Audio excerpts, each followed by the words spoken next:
di dalam nama Yesus Kristus.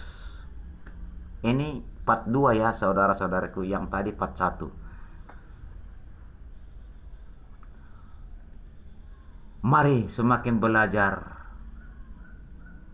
Mari semakin percayakan Roh Kudus di dalam kehidupan kita beribadah menyembah di hadapan daripada Allah. Seperti dikatakan tadi, Yudas 1 ayat 17 sampai ke 23. Nasihat-nasihat untuk meneguhkan iman. Tetapi kamu saudara-saudaraku yang kekasih, ingatlah akan apa dahulu telah dikatakan kepada kamu oleh Rasul Tuhan kita Yesus Kristus. Sebab mereka telah mengatakan kepada kamu, menjelang akhir zaman akan tampil pengejek-pengejek yang akan hidup menurut hawa nafsu kefasikan mereka. Mereka adalah roh pemecah belah yang dikuasai hanya oleh keinginan dunia dan yang hidup tanpa Roh Kudus.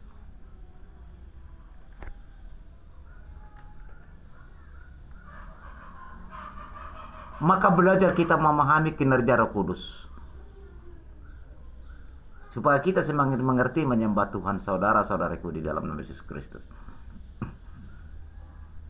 19 mengatakan mereka adalah pemecah belah yang dikuasai hanya oleh keinginan-keinginan dunia ini dan yang hidup tanpa Roh Kudus. Akan tetapi kamu, saudara-saudaraku yang kekasih, bangunlah dirimu sendiri atas dasar imanmu yang paling suci dan berdoalah dengan Roh Kudus. Peliharalah dirimu demikian dalam kasih karunia sambil menantikan rahmat Tuhan Yesus Kristus untuk hidup yang kekal. Tunjukkanlah belas kasihan kepada mereka yang ragu-ragu. Selamatkanlah mereka dengan jalan merampas mereka dari api. Orang yang belum memahami bagaimana peran Roh Kudus dalam menyembah Tuhan, maka kita beritakan ini saudara-saudariku. Maka kita beritakan ini supaya semua memahami. Peliharalah dirimu demikian dalam kasih Allah sambil menantikan rahmat Tuhan kita Yesus Kristus untuk hidup yang kekal. Tunjukkanlah belas kasihan kepada mereka yang ragu-ragu dan selamatkanlah mereka dengan jalan merampas mereka dari api. Artinya dari api itu perbuatan dosa, api neraka, supaya jangan jatuh ke api neraka, gitu maksud saudara-saudara. Tetapi tunjukkanlah belas kasihan yang disertai ketakutan kepada orang-orang lain juga, dan bencilah pakaiannya mereka yang dicemarkan oleh keinginan dosa. Ini sudah berulang kali, tetap saya putar ini di channel supaya semua memahami, karena ini pesan daripada Tuhan. Tidak ada kepentingan pribadi saya, saudara-saudariku. Ini pesan Tuhan. Mau diejek orang pun saya, mau dicemoohi pun saya, mau tidak percaya pun mereka, silakan. Itu urusan mereka dengan Tuhan. Sebab itu saya datang rendah hati di hadapan daripada saudara-saudaraku, di mana nanti yang menonton video ini, supaya kita ada kebersamaan, supaya kita mengerti akan firman kebenaran Allah, supaya kita sanggup menghadapi gejolak dunia.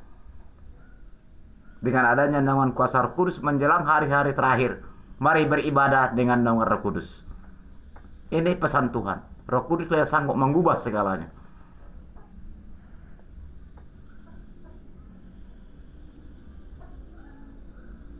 Supaya kita mengerti rendah hati hadapan Tuhan, rendah hati hadapan sesama. Sekalipun kita tidak luput dari segala kekurangan dosa di hadapan Tuhan. Memang manusia tidak ada sempurna daripada Allah. Tergantung Tuhan Allah Yesus Kristus memberikan kasih pengampunan dari Dia untuk kita Tapi mari bertahan, berdoa, beribadah, mendengar firman Tuhan dengan nama Roh Kudus, supaya Tuhan memberikan pengampunan bagi kita. Inilah saudaraku di dalam nama Yesus Kristus pada saudara berbahagia ini. Terpujilah nama Tuhan. Di dalam Bapa, Putra, dan Roh Kudus. Di dalam nama Yesus Kristus aku berdoa dan mengucap syukur dan percaya. Dijamalah kita semua, diampunilah kita semua. Haleluya Roh Kudus. Haleluya. Amin.